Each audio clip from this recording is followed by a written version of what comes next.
As we have discussed on Ring of Fire pretty much since the first day of Ring of Fire, if a big bank thinks they can get away with something to put more money in their pocket and take money out of the pockets of consumers, they're typically going to do that. I mean, the evidence to suggest that is overwhelming. And sometimes even the smaller big banks will take advantage of consumers in ways that these consumers may not even realize. And that is actually what we're seeing right now with an investigation into Regions Bank.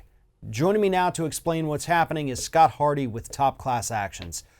Scott, this particular story with Regions Bank, to me, is just absolutely one of the most disgusting things banks can do, because this is preying mostly on lower income Americans. You know, people that have to go through the Federal Housing Administration to secure their loans.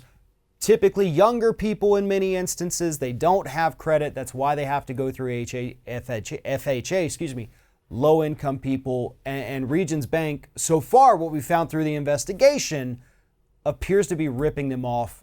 Tell us how this is happening. Sure. So the FHA loans, as you mentioned, secured by the Federal Housing Authority. And what you have was a rule that was changed in 2015. Before, they were able to charge you interest for the entire month if you were paying off your loan. So let's say you're moving, you're buying a new house, you sold your house, so now that loan is getting paid off. If there's excess interest, if you pay that off on the 10th and your payment's not due on the 30th, that extra interest from that month should come back to you. But it wasn't. Now, we also see if you refinanced your house, you refinanced that loan. Maybe you got out of that FHA loan and got into a traditional loan because your credit's improved. Well, again, the lawsuits that we're seeing, this investigation is looking into the possibility that Regions Bank charged those clients a full month's worth of interest. And since it's a mortgage, that could be hundreds, if not $1,000 or more, especially if you're at the very start of your mortgage loan. So this type of practice has bilked out consumers approximately $587.4 million just in 2003 due to excess interest fees. And so what these attorneys are investigating is, if you were a Regions Bank customer, if you had an FHA loan and that was paid off because you sold your house, you refinanced, that kind of thing, they want to take a look at your statement and see if you were charged this interest and see if they can get that money back for you. One thing, you pointed out there, in 2015, they changed the law to make it to where, this is a law. You can't do that. You can't charge them interest after the loan has been paid off. Like you said, if you pay it off on the 10th of the month, but your payment wasn't due until the 30th, you cannot legally charge them those 20 days worth of interest. And so what we suspect, what this investigation is trying to find out is this happening? And so far it appears that most signs point to yes, right? Right. So far we're receiving a number of submissions every month from viewers that are stating this has happened to them. But with 1,500 branches across the country, we're thinking that there are a lot more people out there that this happened to that just didn't know about it. That's why we wanted to talk with you about it and really get the word out to say, if you had a Regions Bank FHA loan and it was paid off, you refinance, take a look at your statement, submit your information, have the attorneys check it out to see if this happened to you, because as you said, this is an illegal practice, at least since 2015. And you shouldn't be charged that money, and that money should be going right into your pocket and not into a multi-billion-dollar bank's pockets. One thing I want to hit on as well, and this is mentioned in the article, which everybody find a link to that in the description of this video, but it talks about the fact that these FHA loans are more attractive to borrowers, when they're able to get them, because there is no prepayment penalty. Most home loans, if you take them out for 30 years, and say you pay it off in 25, either you've been making, larger payments than needed, or you sell the house, so then you have the money to pay off the loan. Well, guess what?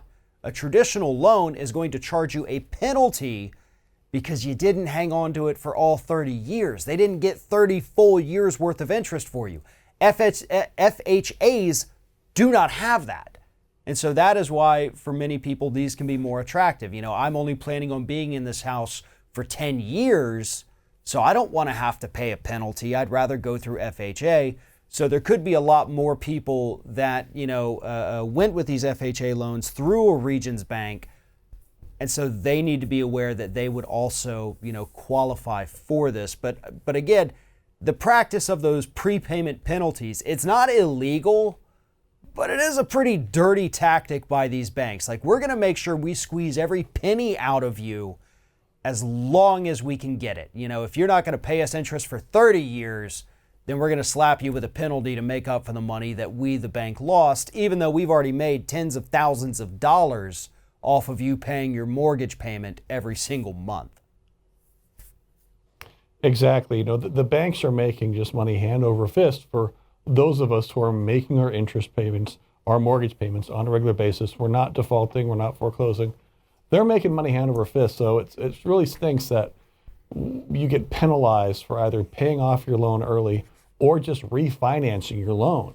And if you're getting penalized and you're paying that extra interest, which may very well be illegal, the lawyers we're working with want to know about it. Right, and as you pointed out earlier, as mentioned in this piece on Top Class Actions, this could be as much or more than $500 billion a year that banks are pocketing just in that, 1 month's worth of interest. It may be a couple $100 or even just $1,000 for a consumer, but it's $500 million for these banks each year. Hopefully we'll find out more as this investigation goes on, and obviously this is something we definitely want to follow up on. For anybody who needs more information, please follow the link in the description of this video.